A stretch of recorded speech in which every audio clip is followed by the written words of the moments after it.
I was 69 years old, the day my daughter-in-law, Claire Manning, demanded I hand over my $300,000 house. I refused. She went crazy and threatened to sue me. But when we got to the meeting with my lawyer, he just laughed and shook his head. For the first time in months, I felt powerful, and what he did next completely ruined her plans. But let me tell you how I got to that moment, because the hell didn't start that day. It started much earlier, with little things I didn't want to see. It all began on a Tuesday afternoon. Claire showed up at my house unannounced. She had a folder under her arm and an expression I couldn't decipher until it was too late.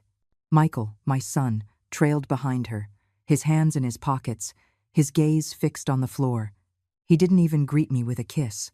He walked straight into the living room, sat on the sofa as if he owned the place, and dropped some papers onto the coffee table. Papers that changed everything. Michael just stood by the door. He didn't look at me. He didn't say anything. He was just there, like a voiceless shadow. Claire spoke first.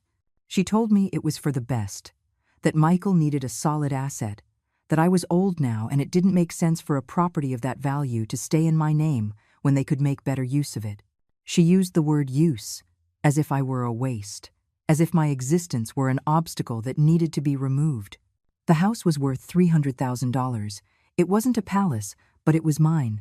I had bought it with my husband's life insurance money after he died 12 years ago. Every wall held his memory. Every corner smelled like the years we spent together. And now, my own blood wanted to rip that away from me too. I told her no.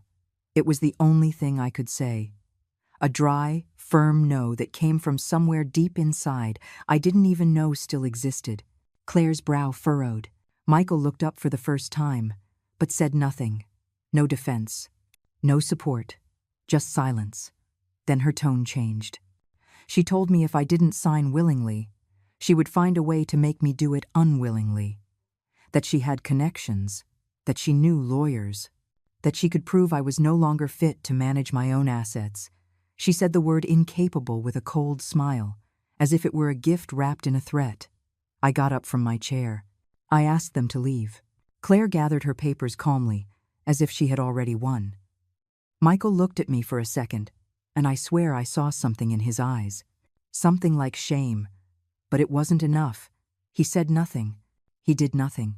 He followed her out like a man with no will of his own. When I closed the door, I stood in the hallway, trembling. Not from fear, from rage, from sadness. From a mixture of everything that builds up when you realize the people you loved most in life see you as something to be moved out of the way. I went to the kitchen. I had made tea, like I always did when Michael came to visit. But he hadn't taken a single sip. The cup was still full, cold, abandoned, just like me. I sat at that empty table and allowed myself to cry, not with sobs, just silent tears that rolled down without permission. I couldn't sleep that night.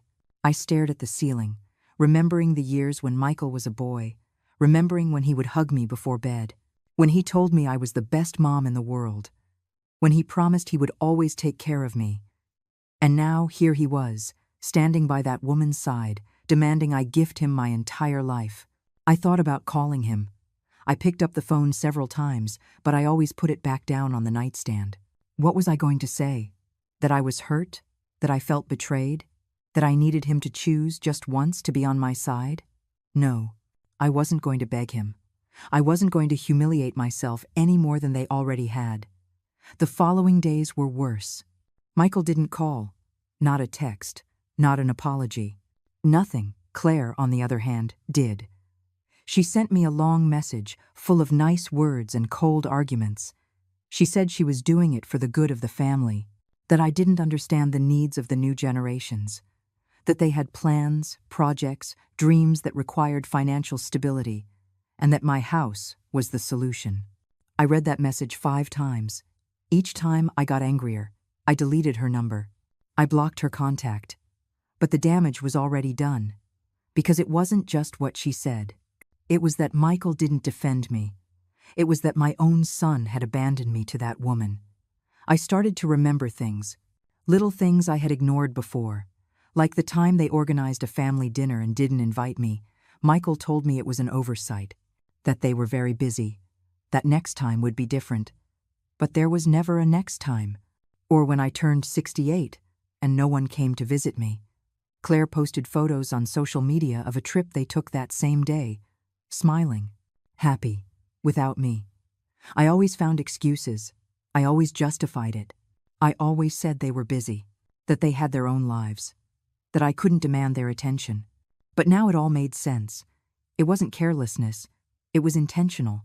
They were erasing me, little by little, silently, and I had let it happen.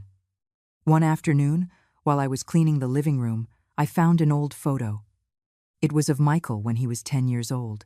We were at the park. He had ice cream on his face, and I was hugging him.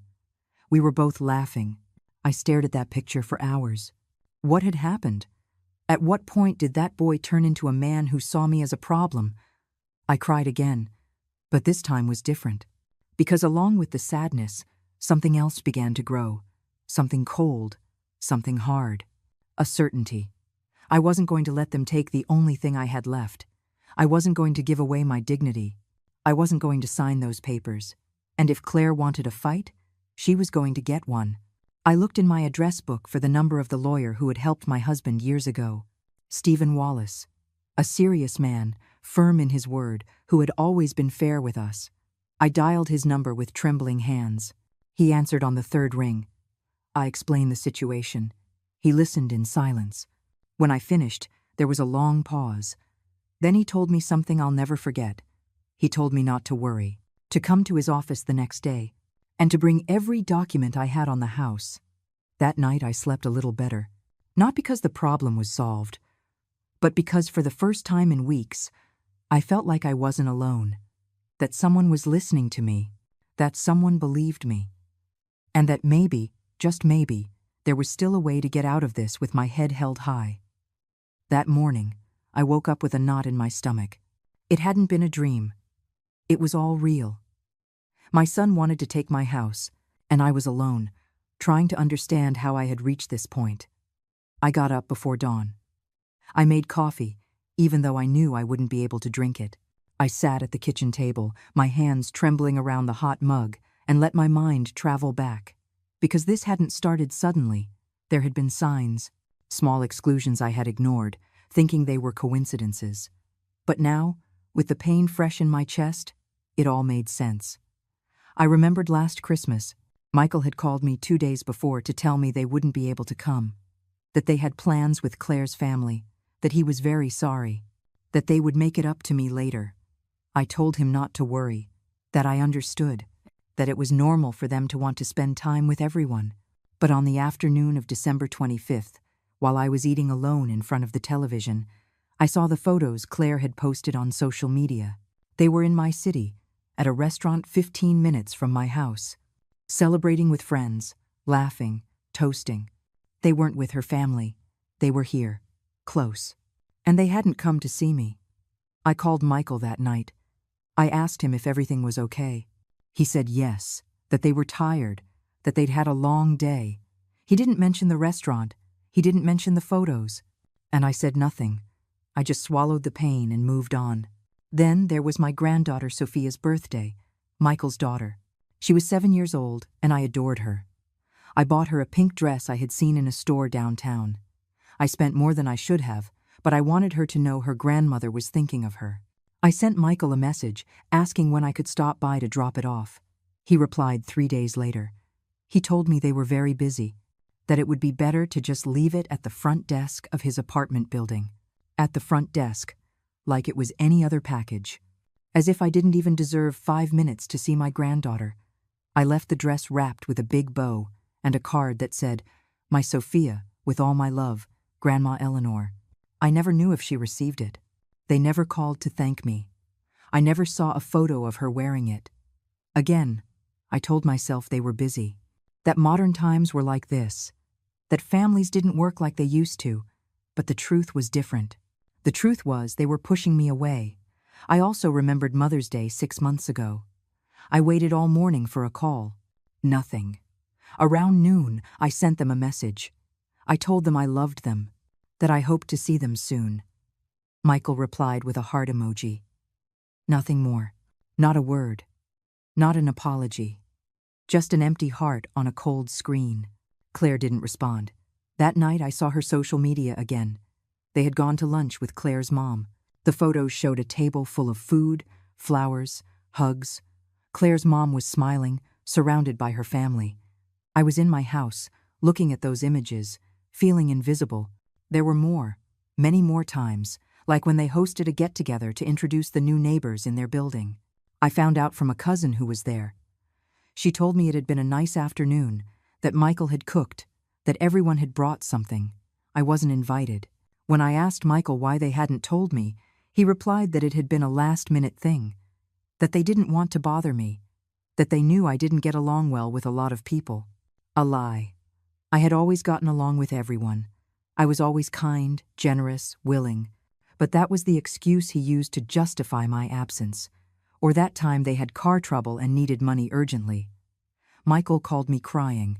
He said he didn't know what to do, that they needed $2,000 to fix it, that if they didn't, they wouldn't be able to work. I didn't think twice. I went to the bank that same afternoon and transferred him the money. I told him not to worry. That's what his mother was for. 3 months went by and they never paid me back. They also never thanked me beyond a quick message the day I gave them the money. But when I needed help changing a light bulb in the ceiling that had burned out, I asked Michael to come over. He told me he was too busy, that I should just call an electrician. An electrician charged me $50 for something that would have taken him 10 minutes. Every memory was another stone on my chest. Every exclusion, every lie, every moment they chose others over me, now had weight. Now it truly hurt. Because these weren't mistakes, they weren't oversights. It was a pattern, a silent plan to erase me from their lives without me even realizing it. I got up from the table and went to my bedroom. I opened the drawer where I kept old letters. I found one Michael had written to me when he was 15. He was at summer camp and missed me. The letter said, "Mom, I miss you so much. I can't wait to come home. You're the best mom in the world. I love you." I pressed that letter to my chest and cried. I cried for that boy who loved me. I cried for the man he had become. I cried for everything we had lost. But I also felt something else. I felt rage, because I didn't deserve this. I had given everything. I had worked double shifts so Michael could go to college. I had given up my dreams so he could achieve his. I had been there through every sickness, every failure, every difficult moment. And now? Now they treated me like I was a piece of old furniture that was no longer useful. I put the letter back in the drawer. I splashed cold water on my face. I looked at myself in the mirror. I saw a 69-year-old woman, tired, with deep wrinkles around her eyes. But I also saw something else. I saw determination. I wasn't going to let them keep treating me like this. I wasn't going to let Claire take the only thing I had left. And I wasn't going to stay silent while my son abandoned me. That afternoon, before going to the appointment with Stephen Wallace, I gathered all the important documents: the deed to the house, my husband's death certificate, the property tax receipts, everything I might need. I put them in an old brown folder. That folder had belonged to my husband. He used it to keep important papers. Now I would use it to defend myself. I looked at the clock. 2 hours until the appointment. I changed my clothes. I put on a simple gray dress and pulled my hair back. I wanted to look dignified. I wanted Stephen to know I wasn't there to play the victim. I was there to fight. Before leaving, I stopped in front of the photo of my husband hanging in the living room. I spoke to him in a low voice, as I sometimes did when I felt alone. I told him, "I'm not going to let them take this from us. I'm not going to let them forget who we are." I locked the door of my house.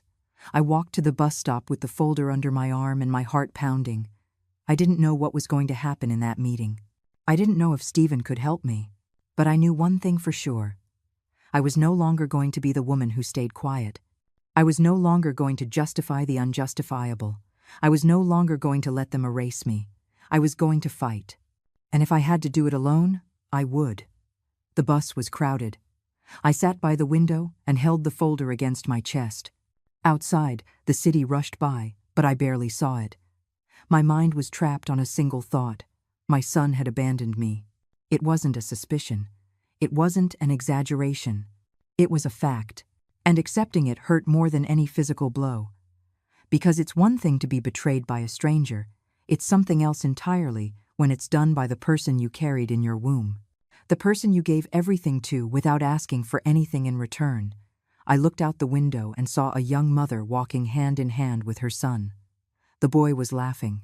She looked at him with tenderness, and I felt a pang in my chest so strong I had to close my eyes. When was the last time Michael had looked at me like that? When was the last time he held my hand? When did he stop seeing me as his mother and start seeing me as an obstacle? I didn't know. And that was the worst part. That there hadn't been a clear moment. There was no big fight. No slamming door. Just a slow, silent, drifting away that I hadn't known how to stop. The bus screeched to a halt, and I almost lost my balance. I grabbed the seat in front of me and took a deep breath. I had to focus. I had to get to that office with a clear mind. I got off 3 blocks before my stop. I needed to walk. I needed air. I needed to gather my thoughts before facing Stephen. The streets were quiet. It was mid-afternoon, and the sun was strong. I walked slowly, feeling the weight of the folder in my hands. Every step brought me closer to a truth I could no longer deny. My family had cast me aside, and now they wanted to take the only thing I had left. I arrived at the building where Stephen's office was. It was an old place, one of those with brick walls and wooden stairs that creaked underfoot. I climbed slowly, holding onto the railing. The door had a gold plaque that read, "Stephen Wallace, Attorney at Law." I knocked twice and waited. A man in his 60s, with completely white hair and thick-framed glasses, opened the door. He recognized me immediately. "Eleanor," he said with a warm smile. "Please, come in." I entered a small but tidy office. There were bookshelves filled with files, a dark wooden desk, and 2 chairs in front of it. Everything smelled like old paper and fresh coffee. Stephen offered me a seat and sat across from me. He looked at me intently, as if he could read everything I wasn't saying. "Tell me everything from the beginning," he said in a soft voice. And I did. I told him about Claire and Michael's visit, about the papers they wanted me to sign, about the threats, about the abandonment, about all the times they had excluded me. I spoke without stopping for nearly 20 minutes. Stephen didn't interrupt me once. He just nodded, took notes, and looked at me with a mix of concern and something else. Something I couldn't identify until later. When I finished, there was a long silence. Stephen set his pen on the desk and leaned back in his chair. He took off his glasses and rubbed his eyes. "Eleanor," he said finally, "do you have any idea why your daughter-in-law wants this house so desperately?" I shook my head. "I suppose for the money," I replied. "It's worth $300,000. That's not a small amount." Stephen nodded slowly. "But there's something more," he said. "No one threatens legal action for a house unless they have a plan." "A specific plan." I leaned forward. "What do you mean?" "I mean your daughter-in-law doesn't just want your house. She wants you out of the way. And she probably has debts or financial problems you don't know about." I felt a chill. "How do you know?" "Because I've seen many cases like this," Stephen replied. "And there's always a pattern. First, they isolate you. Then they convince you you're a burden. And finally, they take everything, making you believe it's for your own good." That was exactly what was happening. Every word from Stephen resonated in my head like a painful echo. "So what can I do?" I asked, my voice breaking. Stephen smiled, a small smile, but full of confidence. "You can fight, Eleanor. And you can win. But I need you to trust me." He nodded. "I trust you," I said. "We always trusted you." Stephen opened one of his desk drawers and took out a folder. He opened it in front of me and began to explain the steps we were going to take. "First," he said, "we're going to review all your documents. I want to make sure your house is completely in your name and that there are no debts or liens they can use against you." I took the papers out of my folder and handed them to him. Stephen reviewed them carefully, one by one. He would nod, frown, take notes. "Everything is in order," he said after a while. "The house is yours. There are no debts. There is nothing they can legally use to take it from you." I felt an enormous sense of relief. "Then they can't do anything," I said, almost whispering. Stephen looked me straight in the eye. Legally, no. But that doesn't mean they won't try. They're going to pressure you. They're going to threaten you. They're going to try to make you feel guilty. And if that doesn't work, they're going to find a way to have you declared incompetent. Incompetent. That word again. The same one Claire had used. Can they do that? I asked, scared. They can try, Stephen answered. But they won't succeed. Not while I'm here. So what do we do now? Now we wait, he said calmly. Let them make their next move. And when they do, we'll be ready. I didn't really understand what he meant, but I nodded anyway. I trusted him. I didn't have many options. Stephen closed the folder and stood up. He walked me to the door. Before opening it, he put a hand on my shoulder. Eleanor, he said firmly, you are not a burden. You are not a problem. And no one has the right to take what is yours. Do you understand me? I nodded, my eyes filling with tears. Good, he said. Now go home. Rest. And don't sign anything. Absolutely nothing. Not even if they beg you on their knees. I left that office feeling different. Not lighter. Not less sad. But stronger. Because for the first time in a long time, someone was on my side. The ride back was quiet. I got on the bus and stared out the window, thinking about everything Stephen had told me. Claire didn't just want my house. She wanted to erase me. She wanted me to disappear so they could move on without remorse. But I wasn't going to disappear.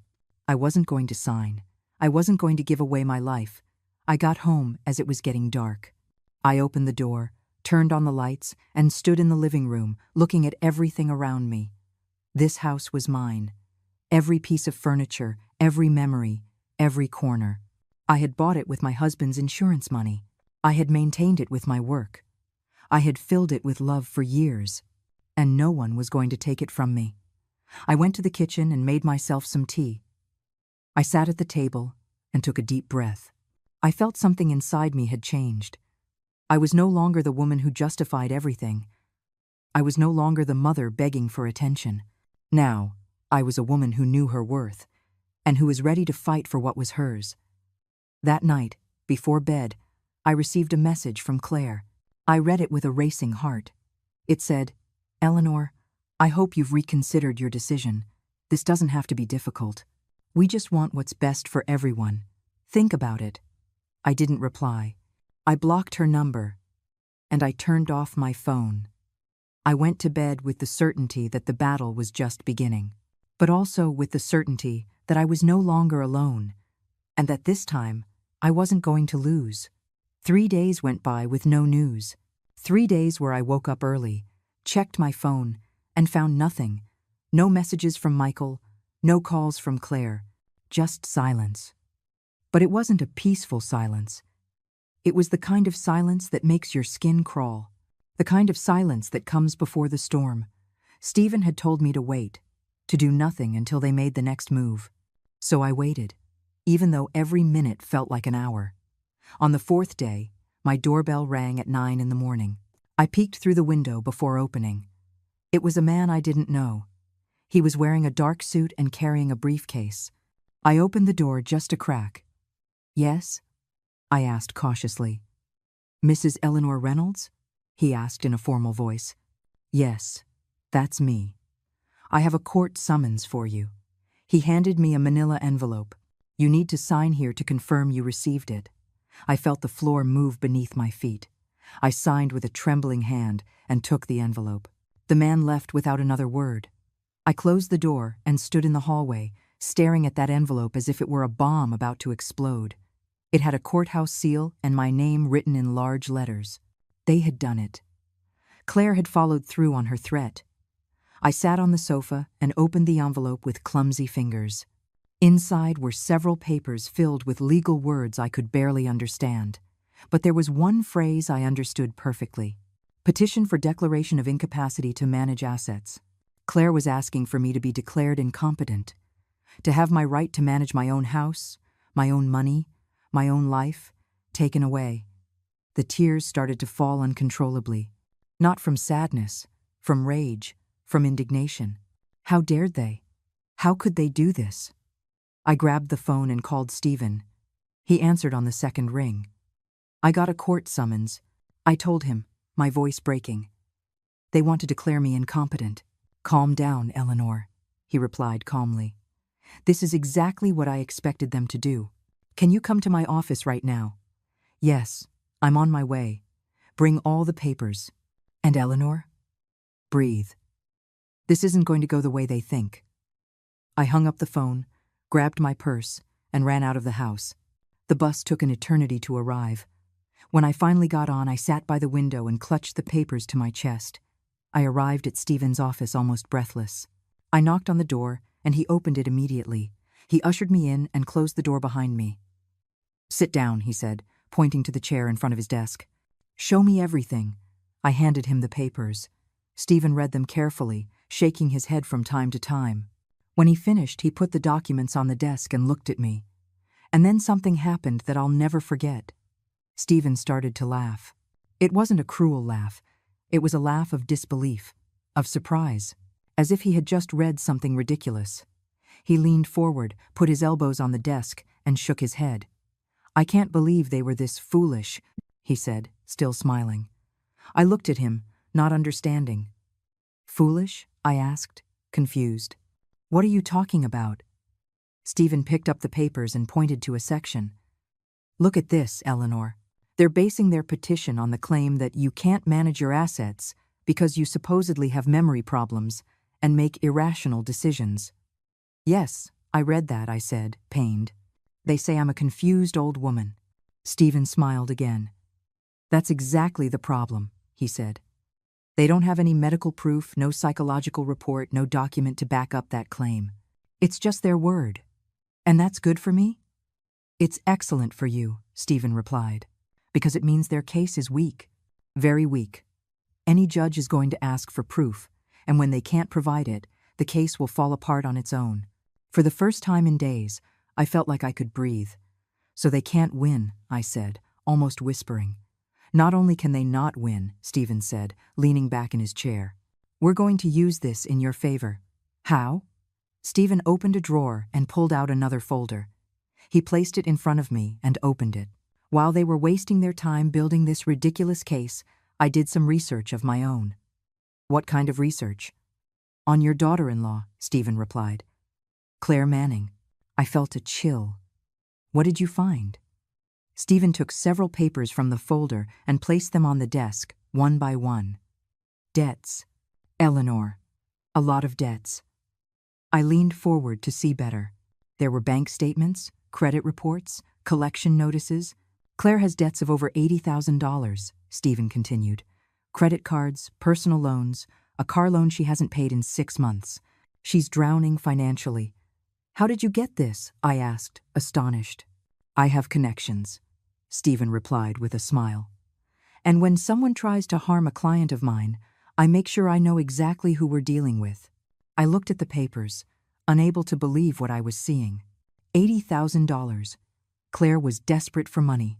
That's why she wanted my house. It wasn't for Michael. It wasn't for the family. It was for her debts, for her greed. There's more, Stephen said, pulling out another document. Claire tried to sell a property that was in her mother's name 2 years ago. She forged her signature on the sale documents. The mother sued her and won. There's a court judgment against her. I couldn't speak. I just stared at those papers, feeling how everything was starting to fit together. Your daughter-in-law is a con artist, Eleanor, Stephen said seriously, and your son probably has no idea about half the things she does. Does Michael know about the debts? I asked in a small voice. I don't know, Stephen replied, but what I do know is that she's using him. She's manipulating him to get your house, and when she gets it, she'll probably leave him. I felt a mix of relief and sadness. Relief because now I understood what was happening. Sadness because my son was trapped in this woman's claws. What do we do now? I asked. Now we prepare our defense, Stephen answered, and we fight back. When we get to the hearing, we are going to present all this information. We are going to prove that you are perfectly capable, and we are going to expose Claire for who she really is. When is the hearing? In 2 weeks, Stephen said. We have plenty of time to prepare. I leaned back in the chair, feeling the weight of everything I had just discovered. Claire wasn't just a difficult daughter-in-law. She was a criminal, a manipulator, a woman capable of anything for money. And my son was married to her. Stephen stood up and walked around the desk. He sat in the chair next to me and put a hand on my shoulder. "Eleanor, listen to me carefully," he said firmly. "I know this hurts. I know it's hard to accept that your family is doing this to you, but you have to be strong. You have to trust that we are going to win this." I nodded, wiping away tears. "I trust you, Stephen." "Good," he said, "because this is just beginning. And when we're done, Claire is going to wish she had never met you." I left that office feeling something I hadn't felt in a long time: power. For the first time since this all began, I was in control. I walked down the street with my head held high. The sun was shining brightly. People rushed past me, but I walked slowly, savoring that moment of clarity. Claire had made a mistake. She had underestimated old Eleanor Reynolds. She had thought I was weak, that I was easy to manipulate, that I would stay quiet. But she was wrong. I got home and sat in the living room. I looked around at all the memories those walls held, and I made myself a promise. I wasn't going to let them take anything from me. Not my house. Not my dignity. Not my right to live in peace. I was going to fight, and with Stephen by my side, I was going to win. That night I slept peacefully for the first time in weeks, because now I knew the truth. And the truth, even though it hurt, had set me free. The following days were a strange mix of fear and determination. Stephen had asked me to gather all possible information about my life, my health, my finances, everything that could prove I was perfectly capable of managing my own affairs. I got up early every morning and started organizing everything. I pulled old folders out of closets. I went through drawers full of papers. I looked for every receipt, every bill, every document that could help. I found my bank statements from the last 2 years. All my utility payments were up to date. Not a single late bill, not a single debt, everything in perfect order. I also found the prescriptions from my doctor. I took medication for blood pressure. Nothing else. My last blood tests were normal. My last checkup had been 3 weeks ago, and everything was fine. I called my doctor and asked for an urgent appointment. I needed a full medical report. She saw me that same afternoon. Dr. Evelyn Reed was a woman in her 50s, kind and professional. She had been my doctor for the last 10 years and knew me well. I explained the situation. I told her about the lawsuit, about Claire's accusations. The doctor listened attentively, shaking her head in disapproval. "That's ridiculous, Eleanor," she said firmly. "You are perfectly fine, physically and mentally. Can you give me a document certifying that?" I asked urgently. "Of course," she replied. "I'm going to give you a full exam right now, and I'll give you a detailed report." I spent the next hour answering questions, doing memory tests, coordination tests, reasoning tests. The doctor had me recall dates, names, addresses. She asked me to solve simple math problems, to describe my daily routine. "Everything is perfect," she said at the end. "Your memory is intact. Your reasoning ability is normal for your age. There is no sign of cognitive decline." I felt an enormous sense of relief. "Will you give me the report in writing?" "I'm preparing it right now," she replied, typing on her computer. "You'll have it ready in 2 days. And Eleanor, if you need me to testify on your behalf, count on me." "Thank you, doctor," I said, my eyes filling with tears. "You don't know how much this means to me." I left that office feeling stronger. I had proof. I had documents. I had the truth on my side. That afternoon, Stephen called me. "Eleanor, I need you to come to my office tomorrow. I have more information on Claire. Information that's going to change everything." I arrived at his office early the next day. Stephen was waiting for me with a new folder on his desk. This one was thicker than the last. "Sit down," he said, with a serious expression. "What I'm about to show you isn't easy to see, but you need to know." He opened the folder and took out several documents. "I hired a private investigator," he began to explain. "Someone who could dig deeper into Claire's past." "And what did he find?" I asked, my heart racing. "For starters, Claire Manning isn't her real name. I froze. What? Her real name is Claire Sofia Dominguez, Stephen continued. She legally changed her last name 7 years ago, right before she met Michael. Why would she do that? Because she was running from her past, Stephen replied, showing me another document. Claire has a criminal record in another state. She was charged with financial fraud 8 years ago. She convinced an elderly couple to invest their savings in a fake business. She stole almost $100,000 from them. I couldn't believe what I was hearing. And did she go to jail? No, Stephen said. She reached an out-of-court settlement. She returned part of the money, and the victims dropped the charges. But the case is in the court records. My hands were shaking. That woman was a criminal, a professional con artist, and she was married to my son. There's more, Stephen continued, pulling out photographs. The investigator followed her for a week. Claire met with a different lawyer 3 times. Not the one listed on your summons. Why? Stephen put the photos in front of me. In one, Claire was leaving an office with a man in a suit. In another, they were sitting in a coffee shop, reviewing papers. In the third, Claire was handing him an envelope.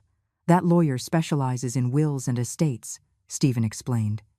I don't think Claire just wants your house now. She has a long-term plan. What kind of plan? I asked, scared. Stephen looked me directly in the eye.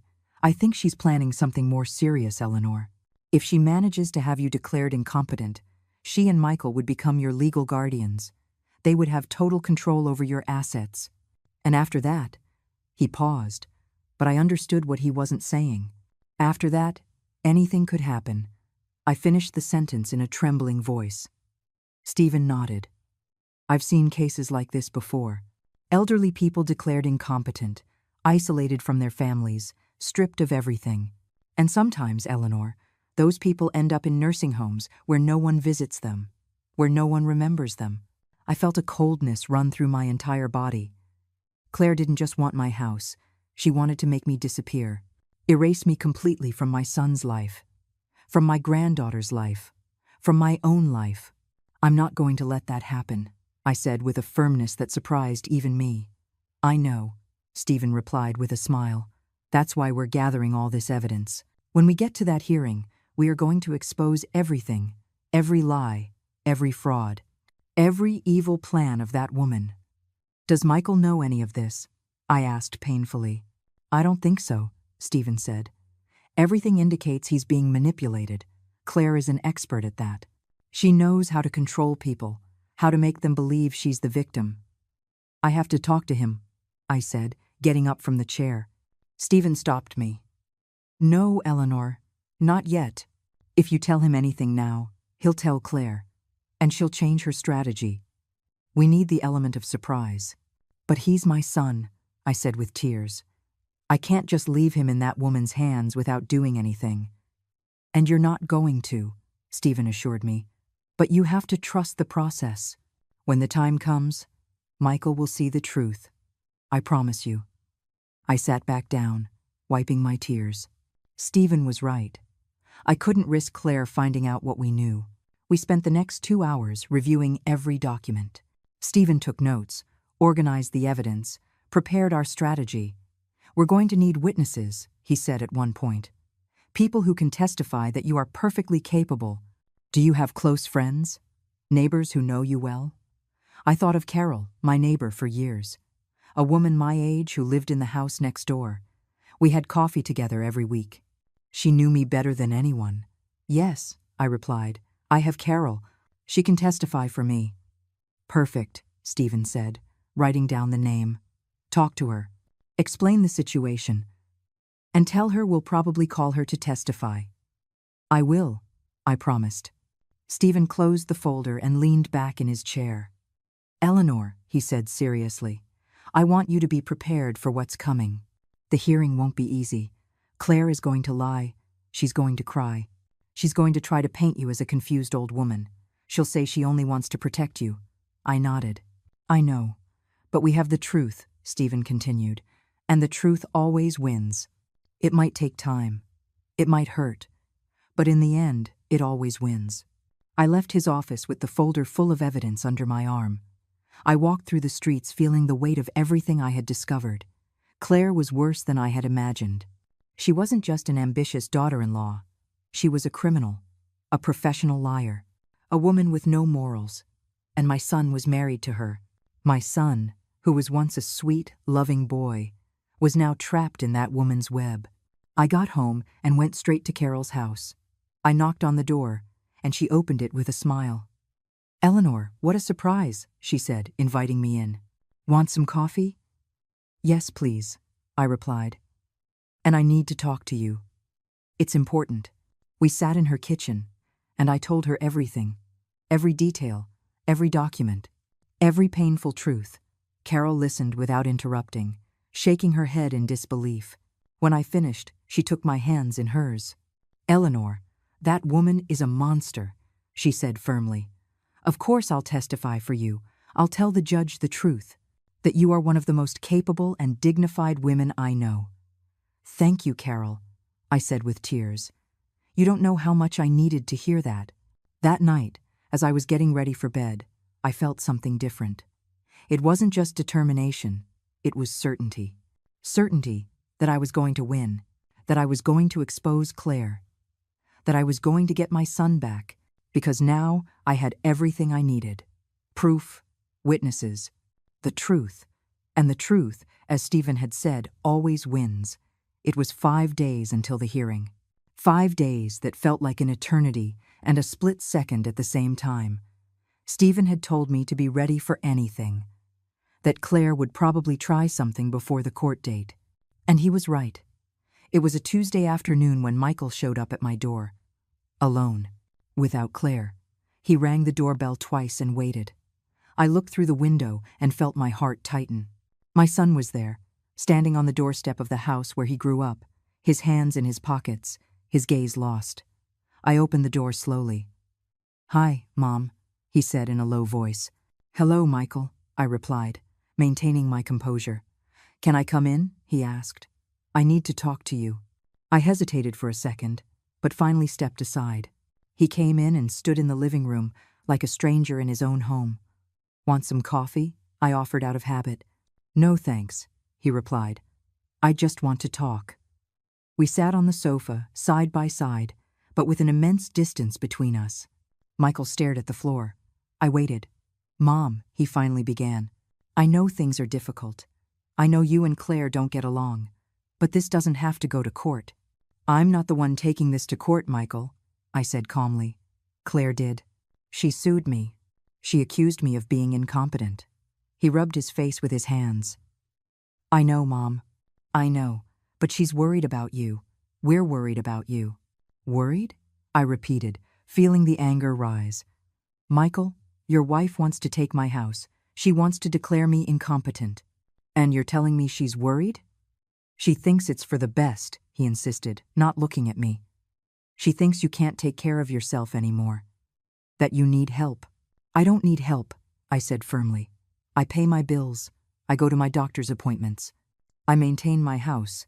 What more do you want me to do to prove I'm fine?" Michael finally looked at me. His eyes were tired. "Mom, you don't understand the financial situation. We have expenses. Sophia needs things. Claire and I are struggling to get by." There it was. The truth. It wasn't about my well-being. It was about money. "And you think my house is the solution?" I said bitterly. He didn't answer. His silence was answer enough. "Michael," I said, taking a breath, "do you know how much this house is worth?" $300,000, he replied. "And do you know how I bought it?" "With Dad's insurance," he said, looking down. "Exactly," I continued, "with your father's life insurance money. The man who worked his whole life to give us a home. Who killed himself working so you could go to college? Who left that money so I could have something when he was gone?" "Mom, it's not just about the money." Michael tried to defend himself. "Then what is it about?" I asked, raising my voice. "Why is Claire threatening me? Why is she suing me? Why do you both exclude me from your lives and now show up demanding I give you everything?" Michael stood up. "I didn't come here to fight, Mom. I came to ask you to reconsider, to think about the family." I stood up too. "I have always thought about the family, Michael. Always. But you don't think about me. You only think about what you can get. That's not true, he said, his voice breaking. Isn't it? I confronted him. When was the last time you invited me to dinner? When was the last time you brought Sophia to visit me? When was the last time you called just to see how I was? Michael had no answer. He just stood there, looking at me with a mix of guilt and frustration. Mom, please, he said finally, don't let this destroy our family.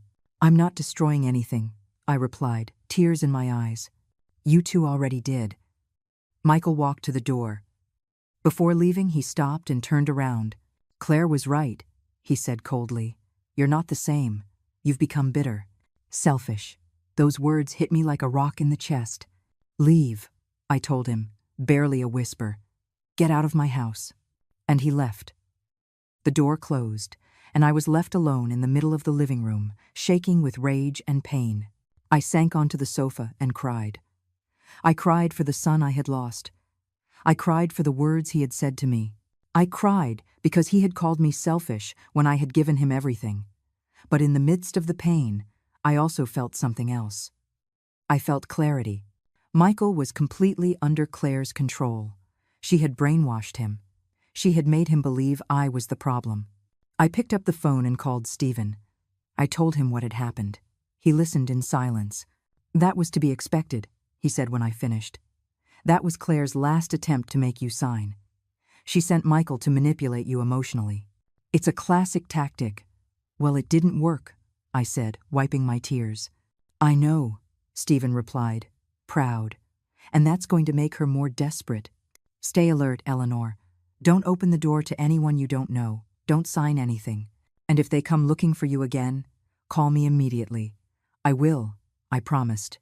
The next few days were tense. I spent my time looking out the window, expecting someone to show up, but no one came. Stephen and I met 2 more times to go over everything. We practiced the questions the judge might ask me. We reviewed every document, every piece of evidence, every testimony. Dr. Evelyn gave me her medical report. It was detailed and clear. It certified that I was in perfect physical and mental condition, that there was no sign of cognitive decline, that I was completely capable of making my own decisions. Carol had also prepared her testimony. She told me she was going to tell the judge the truth, that I was a strong, independent, capable woman, that we saw each other every week and she could confirm I was perfectly fine. Stephen organized everything into separate folders. One for the financial documents, another for the medical reports, another for the evidence against Claire, and another for the testimonies. The night before the hearing, I couldn't sleep. I sat in the living room, looking at the old photos hanging on the walls. Photos of Michael as a child, photos of my husband, photos of happier times. I wondered how we had gotten here, how a family that was once close was now shattered, how love had turned into lawsuits. But I also reminded myself why I was fighting, not just for the house, not just for the money, but for my dignity, for my right to live my life without anyone controlling me, for my right to be treated with respect. I stood in front of the bathroom mirror and looked at myself. I saw a 69-year-old woman with deep wrinkles and gray hair. But I also saw a woman who had survived her husband's death, who had raised a son alone, who had worked hard her whole life. I saw a woman who deserved respect. That morning, I showered calmly. I got dressed in my best clothes, a simple beige suit that made me look dignified. I pulled my hair back into a low bun. I put on a little makeup. When I looked in the mirror, I saw a woman ready to fight. Stephen picked me up early. He arrived in his old but clean car. He opened the door for me and helped me in. "Ready?" he asked with a smile. "Ready?" I replied firmly. The drive to the courthouse was silent. Stephen drove calmly while I looked out the window. The city was waking up slowly. People were walking to their jobs. Children were going to school. Everything seemed normal. But for me, this was the most important day of my life. We arrived at the courthouse and went up the stairs. It was an old building, with long hallways and heavy wooden doors. Stephen carried all the folders. I clutched my purse to my chest. We sat on a bench outside the courtroom. We waited in silence. And then I saw them arrive. Michael and Claire. She was wearing an elegant gray suit. Her hair was perfectly styled, and her makeup was flawless. She looked like a professional, concerned, responsible woman. But I knew the truth. I knew who she really was. Michael looked at me for a second. Then he looked away. They sat on the bench on the other side of the hall, as far away from us as possible. Claire looked at me with a cold smile. A smile that said, "I've already won." But I didn't look away. I stared right back at her, with all the strength I had inside. And in that moment, I knew something for certain. Today, I was going to unmask that woman. Today, I was going to expose all her lies. Today, I was going to show who Eleanor Reynolds really was. And no one, absolutely no one, was going to take what was mine. The courtroom door opened, and an officer motioned for us to enter. Stephen helped me to my feet. My legs were shaking, but I walked with my head held high. The room was smaller than I had imagined. There were wooden benches, a raised platform where the judge sat, and 2 tables facing each other. One for us, one for Claire and Michael. The judge was an older man, about 65, with glasses and a serious expression. His name was Arthur Price, according to the plaque on his desk. "All rise," the officer ordered. Judge Price entered, and we all stood. When he sat, we did the same. The judge reviewed some papers in front of him and then looked at us. "We are here for the petition for declaration of incapacity filed by Mrs. Claire Manning Reynolds against Mrs. Eleanor Reynolds," he said in a firm voice. I felt a chill hearing my names in that official context. "We will proceed first with the petitioner," the judge continued. "Mrs. Manning, you may begin." Claire stood up. She looked serene, confident. She began to speak in a soft, concerned voice. "Your Honor," she began, "I come here today because of my mother-in-law, Eleanor Reynolds. She is a woman I love and respect deeply. But in recent months, I have noticed troubling changes in her behavior. A lie, the first of many. She has forgotten important appointments," Claire continued. "She has had trouble paying her bills on time. She has made irrational financial decisions. We, her family, are worried about her well-being." The judge listened without expression. "Do you have proof of these behaviors?" he asked. Claire took some papers from her folder. "I have testimonies here from neighbors who have seen my mother-in-law confused. I have utility receipts that were supposedly not paid on time." Stephen leaned toward me and whispered, "Lies. All lies." The judge took the papers and reviewed them. "Anything else?" Claire nodded. "Your Honor, my mother-in-law's house is worth $300,000. It is her only asset. If something happens to her, if she makes wrong decisions, she could lose everything. We just want to protect her." Protect her. The word made me sick. Michael stood up then. "Your Honor, may I add something?" he said in a shaky voice. "Go ahead," the judge replied. "My mother has always been a strong woman," Michael said. "But since my father died, she's changed. She has isolated herself. She has refused our help. We're worried she can't take care of herself." Hearing my own son say those words was like being stabbed, but I remained firm. I wasn't going to cry. "Not here." The judge wrote something on his papers. "Mrs. Reynolds," he said, looking at me, "do you have anything to say?" Stephen stood up. "Your Honor, with your permission, I would like to present our defense in full." "Proceed," said the judge. Stephen walked to the center of the room with one of the folders in his hand. "Your Honor, what we have just heard are baseless accusations, and I am going to prove it, point by point." He opened the folder and took out the first documents. First, the financial problems. Here are Mrs. Reynolds' bank statements from the last 2 years. All payments are up to date. There is not a single late bill. There are no debts.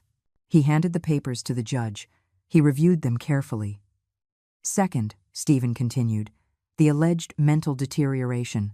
I have here a complete medical report from Dr. Evelyn Reed, who has been Mrs. Reynolds' doctor for 10 years. The report certifies that she is in perfect physical and mental condition." Another stack of documents for the judge. "Dr. Reed is present here to testify if Your Honor deems it necessary," Stephen added, motioning to the back, where the doctor was seated. The judge nodded. "I'll take that into consideration." Stephen took a step forward. "But there is something else, Your Honor. Something that completely changes the landscape of this case." The judge looked up. "What is it?" Stephen turned and looked at me. It was time. The moment we had planned.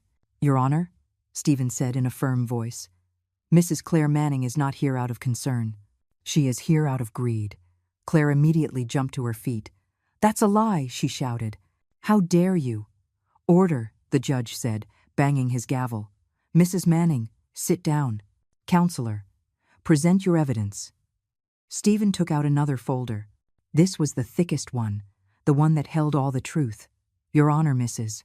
Claire Manning has debts of over $80,000, Stephen began. Credit cards, personal loans, a car loan in default. Here are all the documents.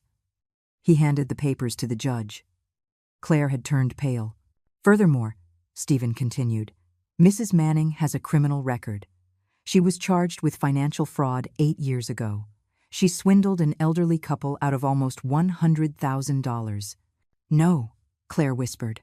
That was a misunderstanding? Stephen asked, raising his voice. A misunderstanding that ended up in court records? A misunderstanding that forced you to legally change your last name to escape your past? Michael had stood up. What are you talking about?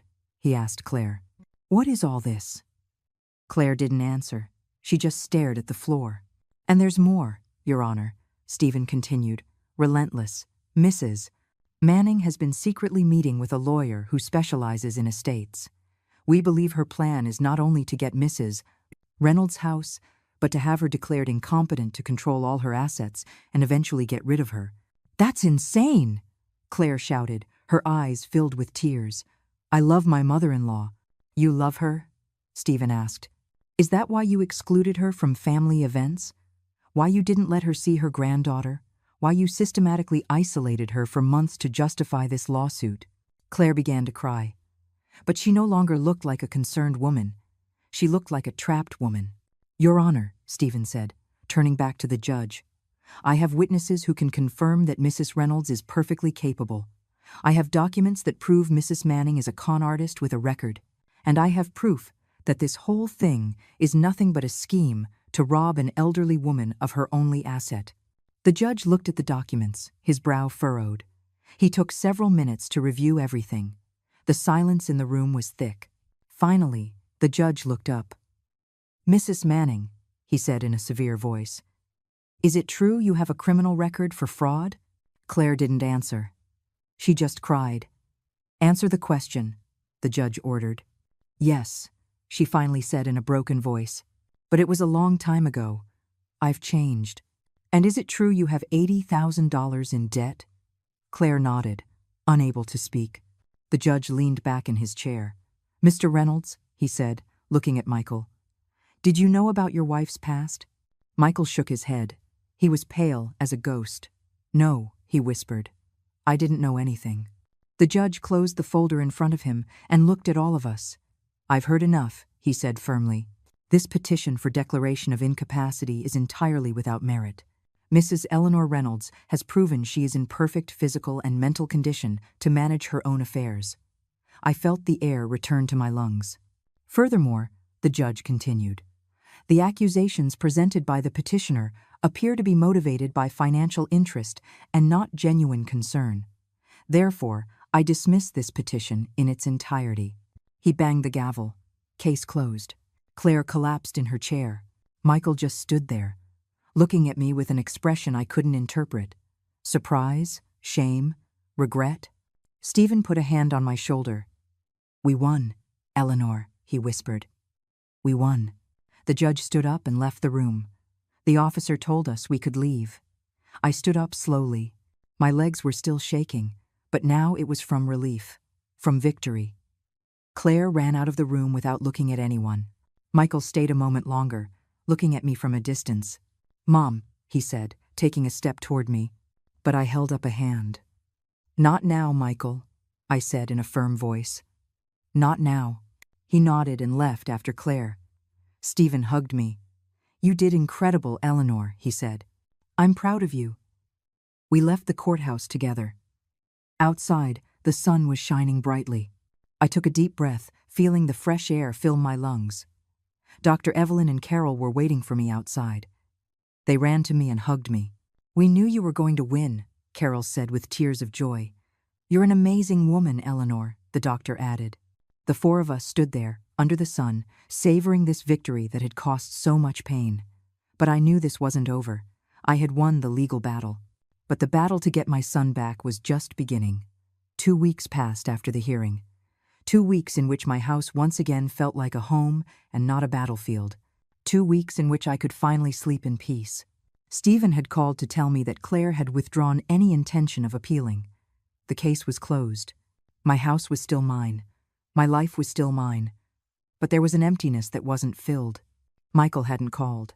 He hadn't come to see me. He hadn't said a single word since the day of the hearing. I hadn't reached out to him either. I needed time. I needed to heal. I needed to understand how to move forward after everything that had happened.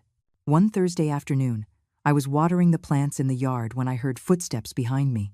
I turned around, and there he was, Michael. Alone.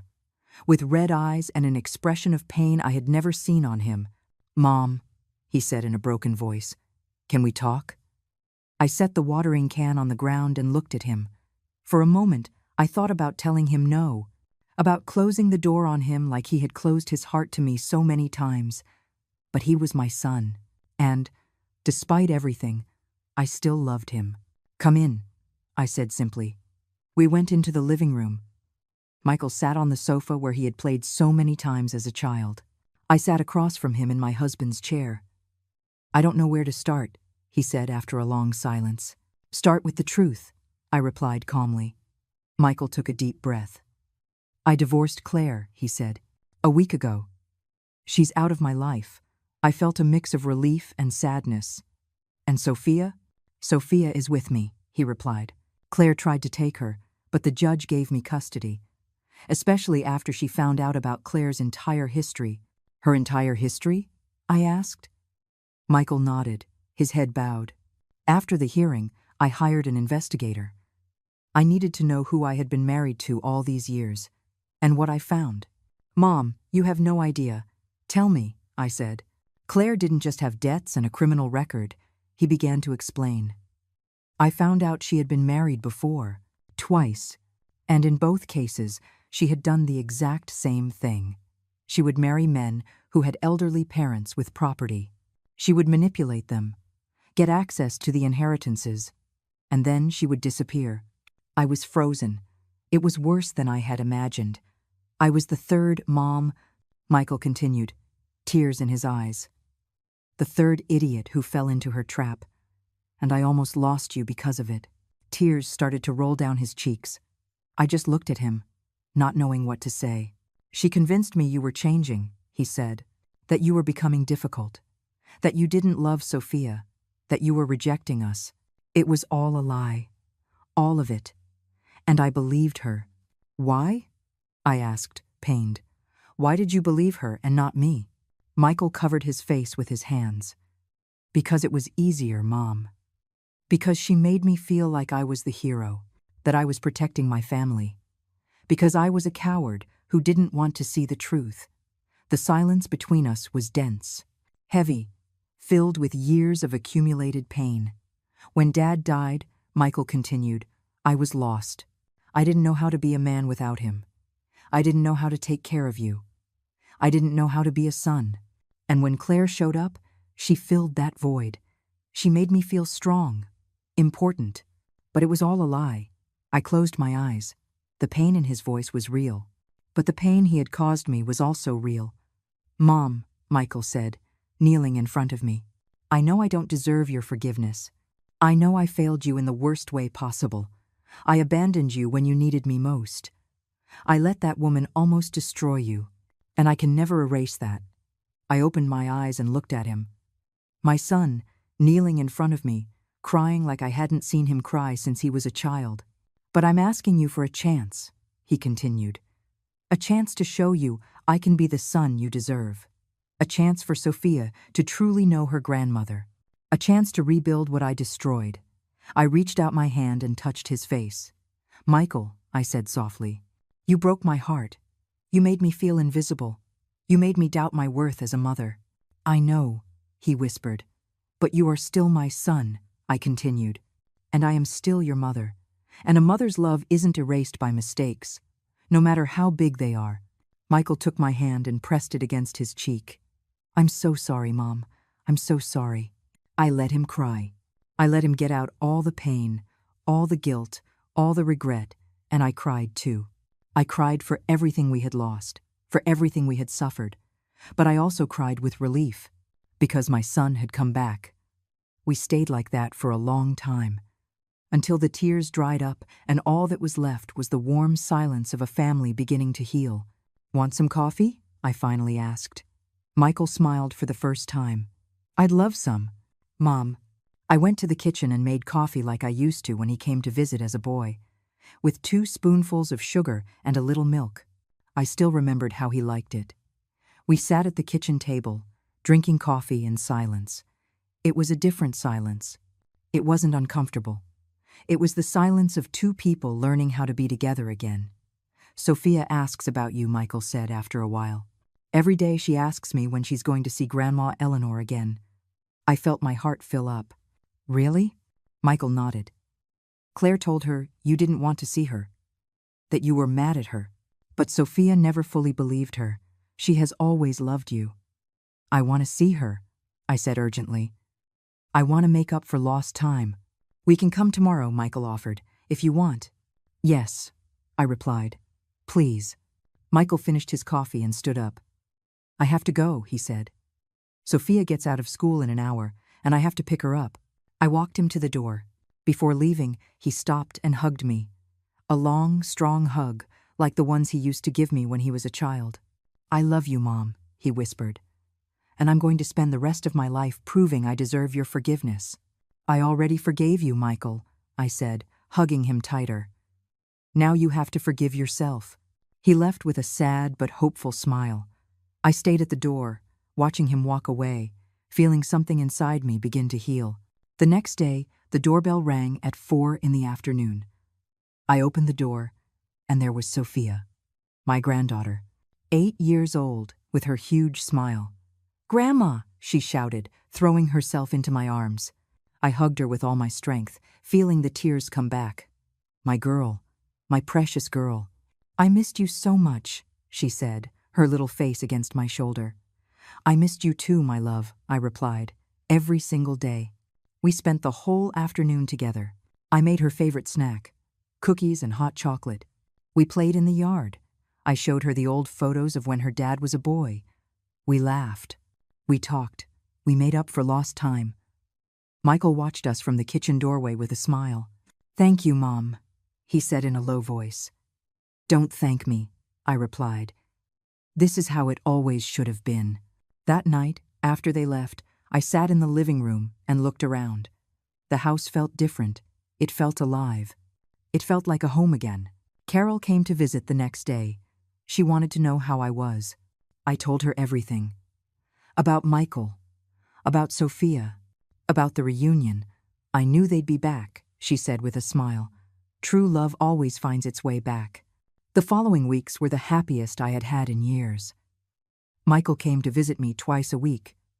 Sometimes alone. Sometimes with Sophia. Little by little, we rebuilt our relationship. He helped me with things around the house. He fixed what was broken. He mowed the lawn. We did the things we used to do before Claire showed up. And Sophia. My sweet Sophia. She stayed with me on the weekends. We cooked together. We watched movies. I taught her to knit, just like my mother had taught me. One afternoon, while we were making cookies, Sophia looked at me with her big eyes. Grandma, she asked, why didn't Claire want us to see you? I took a deep breath. Sometimes, my love, people do bad things because they're scared. Claire was afraid you would love me more than her. And that's why she lied? Sophia asked. Yes, my love, that's why she lied. Sophia hugged me. I always loved you, Grandma. Always. And I will always love you, I replied, kissing her forehead. The house that Claire had tried to take from me was now full of life again, of laughter, of love, of real family. I had won more than a court case. I had gotten my son back. I had gotten my granddaughter back. I had gotten my life back. And no one, ever again, was going to take it from me. 6 months have passed since the hearing. 6 months since I unmasked Claire. 6 months since I got my life back. Now, sitting in my living room with a hot cup of tea in my hands, I can look back and see the whole path I traveled. All the pain, all the fear, all the loneliness. But also all the strength I found when I thought I had nothing left. My house is still mine. Every wall, every corner, every memory. No one took it from me. No one erased me. No one made me disappear. Michael comes to see me every week. Sometimes he brings food. Sometimes he just comes for coffee and to talk. We are healing, slowly, carefully. How do you heal deep wounds? 2 weeks ago he asked for my forgiveness again. I told him I had already forgiven him. But he insisted. He needed to say it. He needed me to know that he didn't forget what he had done. Mom, he told me that afternoon, I am going to spend the rest of my life making sure you never feel alone again, that you never doubt your worth. And he has kept his word, not with words, with actions, with presence, with true love. Sophia has become my favorite companion. Saturdays are ours. We cook together. We watch movies. I tell her stories about when her dad was a boy. She laughs and hugs me and tells me I'm the best grandma in the world. And I believe her, because now I know I am, not because I'm perfect, but because I'm present, because I love her unconditionally, because I will never abandon her like I was abandoned. Last week, Sophia made me a drawing at school. It was of the two of us, her and me hand in front of my house. Above it, she had written in big, uneven letters, "My grandma is my hero." I cried when I saw it, not from sadness, from fullness, from gratitude, from pure love. Carol is still my neighbor and my friend. We have coffee every afternoon. She tells me I look younger now than I did 6 months ago, that my eyes sparkle differently, that I walk with more confidence. And she's right, because now I know who I am. I know what I'm worth. I know I deserve respect. I know I deserve love. And I know I don't have to beg for any of those things. Stephen became more than my lawyer. He became my friend. He comes to visit every now and then. He brings me pastries from the bakery downtown. We sit in the yard and talk about life. He tells me my case was one of the most satisfying of his career, not because we won, but because he saw how a woman found her strength when everyone thought she had lost it. I thank him every time I see him, because without him, I don't know what would have happened. Maybe Claire would have won. Maybe I'd be in some nursing home, forgotten, erased from my family's life. But that didn't happen. And it's not going to happen. Because now I'm awake. Now I'm alert. Now I know how to recognize when someone is trying to manipulate me. I haven't heard from Claire again. Michael told me she disappeared from the city after the divorce. That she tried to contact him once to ask for money. That he told her no and blocked her number. He asked me if I felt resentment toward her. I told him no. That feeling resentment would be giving her power over me, and she no longer has any power over me. I feel sorry for her, for being such an empty person that she has to steal to feel full, for being so broken that she has to break others to feel whole. But it's not my problem. Not anymore. I have learned so many things in these months. I've learned that silence is not peace, that justifying the unjustifiable is not love, that allowing mistreatment is not being a good person. I've learned that setting boundaries is not selfishness, that defending myself is not being a bad mother, that demanding respect is not being difficult. I've learned that my value doesn't depend on how much I give, but on who I am. And I am a 69-year-old woman who survived her husband's death, who raised a son alone, who worked her whole life, who almost lost everything, and who stood up stronger than ever. I am Eleanor Reynolds, and my name is no accident, because I have a soul. I have spirit. I have fire. Sometimes I wonder what I would say to other women who are going through the same thing. To those grandmothers, those mothers, those widows who are being manipulated, abandoned, erased by their own families. I would tell them they are not alone. That what they're feeling is real, that the pain is valid, that betrayal hurts more when it comes from those you love most. I would tell them not to make excuses, not to look for justifications for those who mistreat them, that true love doesn't exclude. It doesn't abandon. It doesn't demand you give up everything. I would tell them to seek help, to speak up, to not stay silent, that there are good people like Stephen, like Carol, like Dr. Evelyn, who are willing to help. I would tell them to fight, to not give away what it took them a lifetime to build, that their homes, their savings, their dignity are theirs, and that no one has the right to take them. And I would tell them that there is still time, that as long as there is life, there is hope, that it doesn't matter how old they are, that it's never too late to defend themselves, to stand up, to take back control of their lives. Last night before bed, I went to my husband's room. I still keep some of his things there. His watch, his favorite sweater, our wedding photo. I sat on the bed and talked to him like I do sometimes. I told him everything that had happened. I told him I had defended our home, that I had fought for our family, that I had been strong, just as he always knew I could be. And I felt his presence, not physically, but in my heart. I felt he was proud, that he was at peace, that he knew I was going to be okay. This morning I woke up early.